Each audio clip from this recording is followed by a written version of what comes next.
Jack Yablonsky, age 28. Jack was a pre-med student to the University of Cincinnati. He did graduate work at the Kettering Institute in Environmental Health, Toxology, and Air Pollution. Today, he is an industrial hygienist for the Occupational Safety and Health Administration of the U.S. Department of Labor, OSHA. OSHA, a controversial agency, perhaps the most controversial in federal government. But it's got a job to do, and Jack plans on making his life's work out of it. Jack works out of the Jacksonville, Florida office. The Jacksonville team is composed of 28 compliance officers, 7 industrial hygienists, and 21 safety specialists. They cover 31,000 work sites with more than 400,000 employees scattered over hundreds of miles and 37 counties from the Atlantic to the Gulf of Mexico. They are charged with the direct enforcement responsibility for the Occupational Safety and Health Act of 1970. Jack's morning begins with the calibration of the sophisticated equipment he needs in his work. Safety hazards usually can be seen and corrected. Health hazards have to be first detected, then tested, and this sampling equipment has to be prepared in advance. The equipment includes dosimeters to measure noise levels, bolometers to measure airflow, oxygen meters, carbon monoxide meters, etc. The inspection is of a shipyard located on an estuary of the St. Johns River. The broad, easily navigable, and well-protected stretch of water has brought the U.S. Navy as well as other maritime interests to its banks. At the gate, Jack meets Dan Heffern, age 51, an OSHA supervisory safety engineer. The personnel and reception offices of the yard are housed in an aluminum trailer. As Heffern and Yablonsky enter, they both produce standard business cards instead of the official OSHA credentials which they carry. You know, I'd rather produce a business card and sit around like any salesman than just bust in and get people all upset. There's an element of selling in our job. Sure, we're inspecting and we'll cite violations where we find them. But we're also providing a service for which an industry consultant might charge $300 a day. Heffern and Yablonsky are ushered into the superintendent's office for the opening conference and review of records. The initial walkthrough and later inspection with an employee representative present will follow. After introductions, the superintendent explained that the company had a self-insurance program. As a practical matter, we're very strong on safety and health. We figure we saved $98,000 in workman's compensation last year because of the program. In fact, we've cut the injury rate 90% in the past 3 years. So if we're not overjoyed to see you, we realize the value of having another pair of eyes go over what we're doing. The inspection begins in the first aid office. Heffern and Yablonsky go over the records of injuries and fatalities. It's Jack's first time at this yard, and it will take him a while to go over everything he needs to look at. Heffern has been here before and knows what to look for. Hazardous industries are usually scheduled for inspections annually, and the yard was actually overdue. I've never had any problems with this yard. I think it speaks for itself, and if you look at the conditions of the place, well, I've not so far seen a repeat of anything that I've cited before. Dan Heffern is an ex-maritime officer retired from the Military Sea Lift Command. He was recruited by OSHA as a maritime safety specialist. Industrial hygienists and safety officers normally don't initiate inspections together.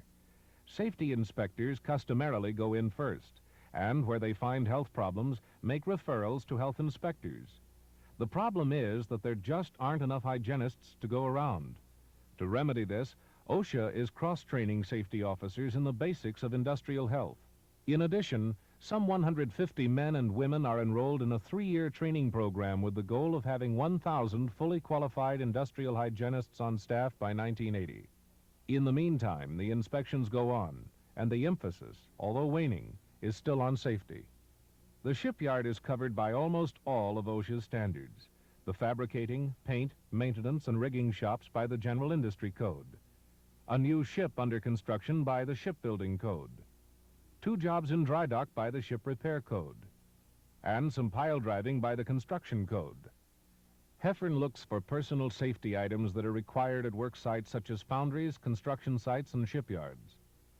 He checks machinery for unguarded moving parts that can snag clothing or lacerate hands. He looks at saw blades and discusses the operation with the workers. When he discovers a hazard, he doesn't just write it up.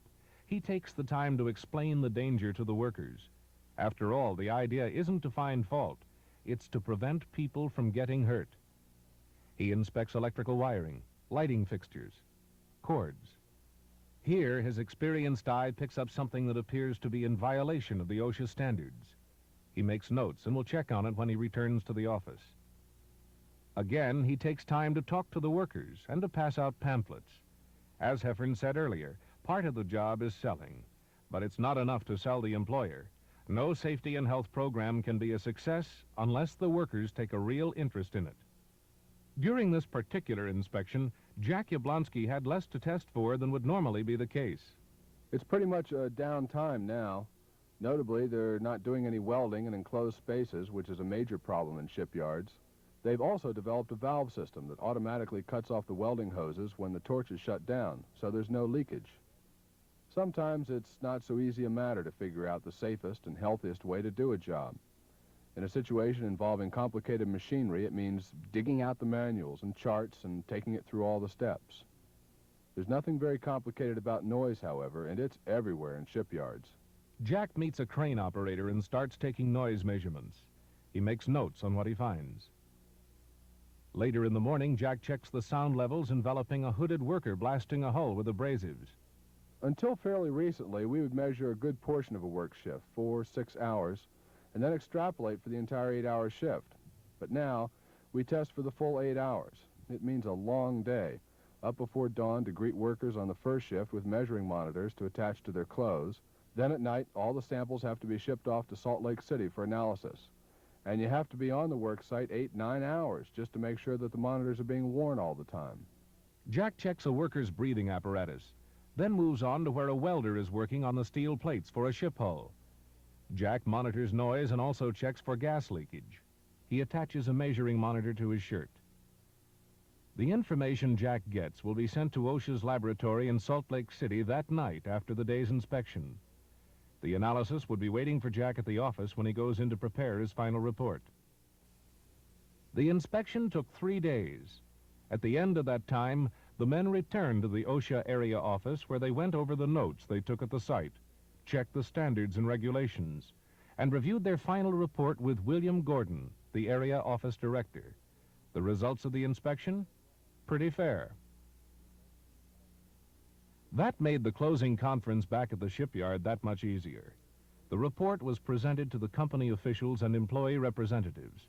The findings were discussed to everyone's satisfaction. At the end of the conference, they all parted company. Perhaps not close friends, but with a mutual respect. Jack and Dan have a job to do, a worthwhile job, trying to keep working people alive and healthy. And the employers they deal with every day respect that.